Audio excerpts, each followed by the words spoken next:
टिब्बी से यानी कि हनुमानगढ़ के टिब्बी से बड़ी खबर है। एथेनॉल फैक्ट्री मामले में बड़ा अपडेट सामने आया है। फैक्ट्री प्रबंधन ने राठीखेड़ा में फैक्ट्री ना लगाने का फैसला लिया है।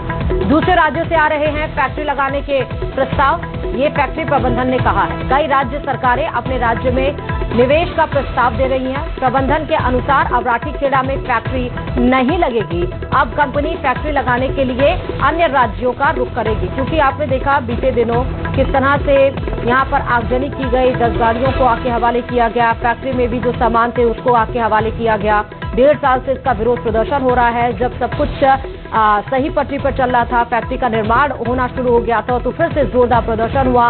इसको लेकर महापंचायत भी करने की ठानी गई, प्रशासन और शासन से बातचीत हुई, लेकिन अब कंपनी प्रबंधन ने बड़ा फैसला लिया। ज्यादा और जानकारी के साथ संवाददाता राजू रामगढ़िया खबर पर जुड़ गए हैं। राजू, अब फैक्ट्री प्रबंधन ने बड़ा फैसला ले लिया है। जी बिल्कुल, फैक्ट्री प्रबंधन का ये कहना है कि लगातार विवाद हो रहे हैं, उस दिन आगजनी भी हुई है, तो फैक्ट्री प्रबंधन का ये कहना है कि अन्य राज्यों से भी हमें निवेश के काफी प्रस्ताव मिल रहे थे, अभी भी मिल रहे हैं, और अन्य राज्यों की सरकारें हमें सुरक्षा देने का भी जो है वादा कर रही हैं। तो ऐसे में कंपनी प्रबंधन ने निर्णय लिया कि राठीखेड़ा में वो एथेनॉल फैक्ट्री नहीं लगाएंगे, और जिन राज्यों से निवेश के प्रस्ताव आ रहे हैं वहां पर अब वो फैक्ट्री लगाएंगे। इसके अलावा फैक्ट्री प्रबंधन ने राइजिंग राजस्थान पर भी सवाल उठाए हैं कि एमओयू हुआ मगर हमें कोई सुरक्षा नहीं मिली, इस तरह से निवेश कैसे आएगा। 35 लाख करोड़ के जो एमओयू हैं, अन्य उद्योगपति भी जो हैं वो इस पूरे मामले को देखते हुए परेशान है, ऐसा फैक्ट्री प्रबंधन का कहना है। जी, आप ये बताइए कि 460 करोड़ रुपए की ये फैक्ट्री लगने वाली थी, बड़ा रोजगार इसमें आने वाला था, तो रोजगार की दृष्टि से, इकोनॉमी की दृष्टि से कितना बड़ा झटका इसको मान सकते हैं?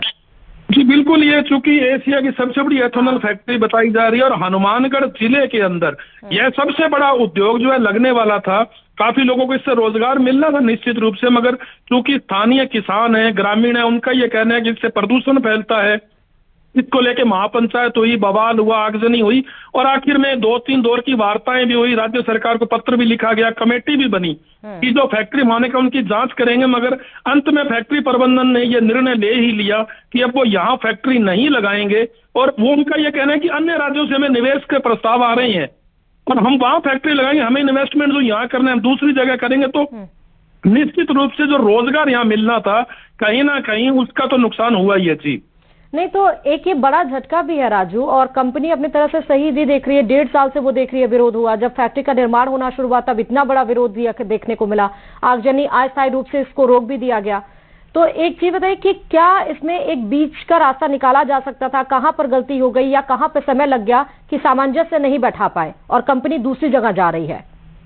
जी बिल्कुल, कहीं ना कहीं सामंजस्य नहीं बैठा, क्योंकि फैक्ट्री प्रबंधन तो लगातार ये कह रहे हैं कि हम जो है इंटरनेशनल मानकों के अनुसार यहाँ एथेनॉल बनाएंगे, इतना प्रदूषण नहीं होगा। फैक्ट्री प्रबंधन ने तो किसान नेताओं को न्योता भी दिया, जैसा कि उनका दावा है कि आप हमारी दूसरी फैक्ट्री में आइए, वहां जांच करें, रिपोर्ट देखें।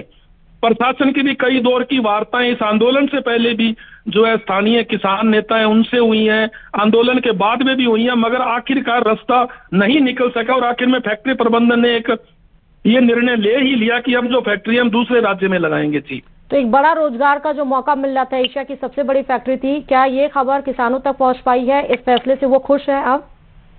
जी बिल्कुल, अभी ये खबर किसानों तक नहीं पहुंच पाई, क्योंकि थोड़ी देर पहले ही फैक्ट्री प्रबंधन का पत्र जिला कलेक्टर को मिला है। तुरंत उसकी सूचना मिलने पर न्यूज 18 के दर्शकों के लिए ये खबर सबसे पहले चलाई गई है। हालांकि अभी थोड़ी देर बाद ये सूचना किसानों तक पहुंच जाएगी, और चूंकि एक आंदोलन चल रहा था, तो अब चूंकि फैक्ट्री प्रबंधन ने निर्णय ले लिया कि वो फैक्ट्री नहीं लगाएंगे, तो ऐसे में जो 7 दिसंबर की महापंचायत कहें या जो किसानों का फैक्ट्री को हटाने के लिए आंदोलन था, वो भी अब समाप्त प्राय माना जाए। जी, किसी लीडर से, किसी नेता से बात? ठीक है राजू, बहुत शुक्रिया तमाम जानकारी देने के लिए। और आप बात